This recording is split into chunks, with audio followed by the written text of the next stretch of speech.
दर्शकबिन नेपाली क्रिकेट टिमले बनाएका 3 वटा दुर्लभ विश्व कीर्तिमानका बारेमा आजको भिडियोमा चर्चा गर्नेछु, जुन सजिलै तोड्न सकिँदैन। नेपाली क्रिकेट टिमले बनाएका 3 वटा दुर्लभ कीर्तिमानका बारेमा आजको भिडियोमा विशेष रिपोर्ट हुनेछ।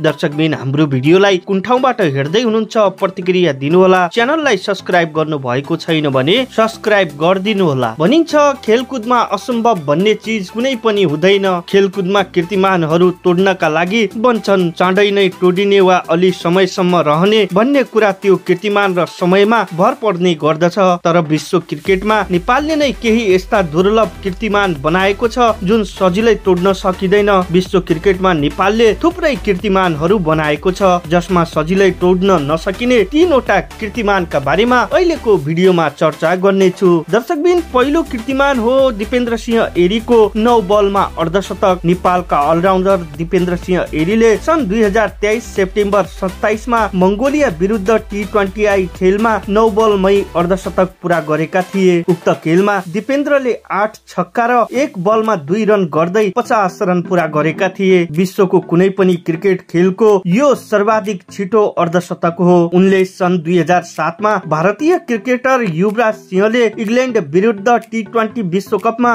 बनाएको 12 बलको कीर्तिमान तोडेका थिए। कुनै पनि ब्याटरलाई 50 रन बनाउनु 9 बल खेल्नु नै पर्छ, किनभने लगातार 8 छक्का हाने पनि 48 रन मात्रै हुन्छ। त्यसकारण दिपेन्द्रको 9 बलमा बनाएको अर्धशतक टुट्न अब असम्भव छ। त्यस्तै दोस्रो रिकर्ड हो महबुब आलमको एकै खेलमा 10 विकेट। नेपालका पूर्व तीव्र गतिका बलर महबुब आलमले आईसीसी विश्व क्रिकेट लीग डिभिजन 5 सन् 2008 मा मोजाम्बिका विरुद्ध 7.5 ओभरमा एक मेडन सहित 12 रन खर्चेर 10 विकेट लिएका थिए। एक दिवसीय क्रिकेटमा उनी 10 विकेट लिने एक्लो क्रिकेटर हुन्। एक दिवसीय क्रिकेटमा कुनै पनि खेलाडीलाई विपक्षीका सबै विकेट लिन गाह्रो छ। 10 विकेट लिए पनि बराबर हुन्छ। एकै खेलमा क्रिकेटमा 11 विकेट लिन मिल्दैन। त्यसकारण महबुब आलमको एकै खेलमा 10 विकेटको यो कीर्तिमान टुट्न असम्भव छ। त्यस्तै नेपालको तेस्रो रिकर्ड हो नेपालको 2 बलमा जित। नेपालले सन् 2006 को एसीसी ट्रफी अन्तर्गत म्यानमार विरुद्ध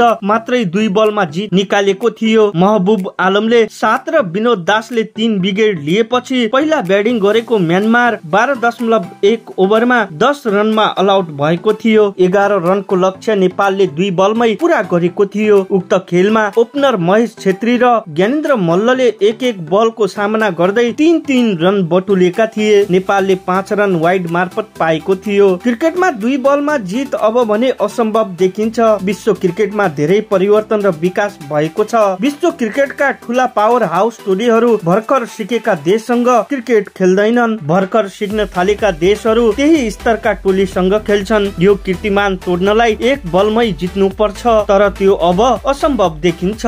दर्शकबिन नेपालले बनाएको 3 दुर्लभ विश्व कीर्तिमान जुन सजिलै तोड्न सकिँदैनन्, यी कीर्तिमानका बारेमा आजको भिडियोमा प्रस्तुत गर्यौं। हाम्रो भिडियो कस्तो लाग्यो, हामीलाई कुन ठाउँबाट हेर्दै हुनुहुन्छ प्रतिक्रिया दिनुहोला। च्यानललाई सब्स्क्राइब गर्नु भएको छैन भने सब्स्क्राइब गरिदिनु होला। अहिलेका लागि यति नै, नमस्कार, धन्यवाद।